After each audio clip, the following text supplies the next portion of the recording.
अस्सलाम वालेकुम। आज हम डॉक्टर जाकिर नाइक के बयान में सुनेंगे क्या डॉग को टच करना कैसा है, कुत्ते को हाथ लगाना कैसा है। बेहतरीन टॉप है डॉक्टर जाकिर नाइक का। चलते हैं बयान की तरफ।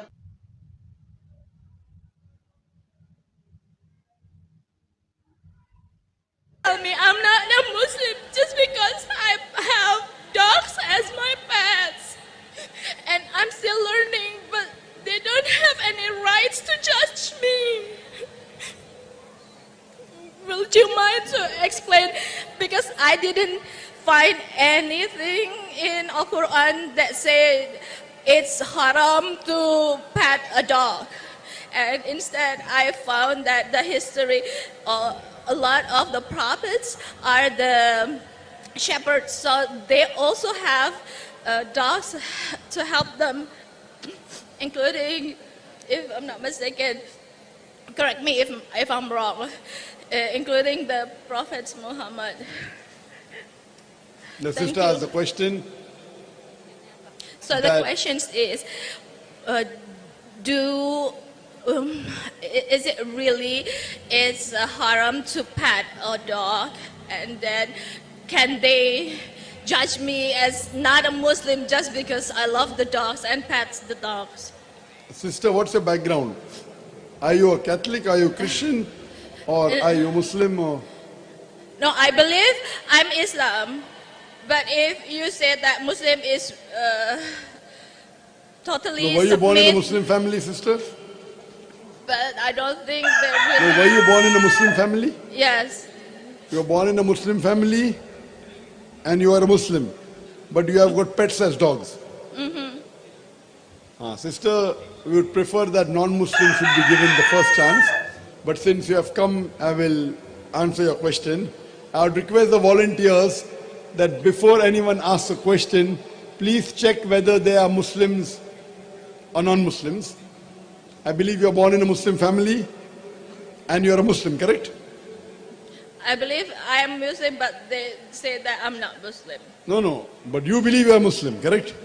But Yes. just because you keep dogs as pets, and the prophets earlier kept dogs to take care of the sheep, of the cattle, so the other people say you are not a Muslim.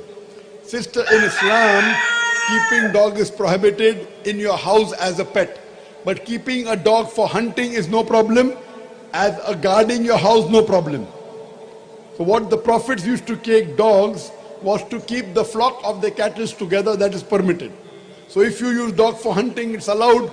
To take care of the cattle, it's allowed. To keep a dog to guard your house outside is allowed. But in the house as pet, it is not prohibited. It is prohibited, sister. It is prohibited because the spit of the dog, it's unclean.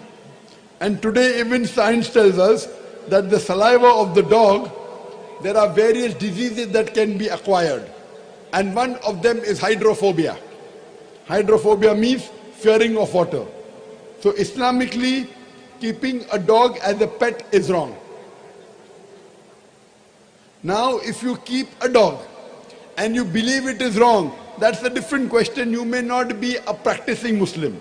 But someone to say you're not a Muslim, that's a very strong statement.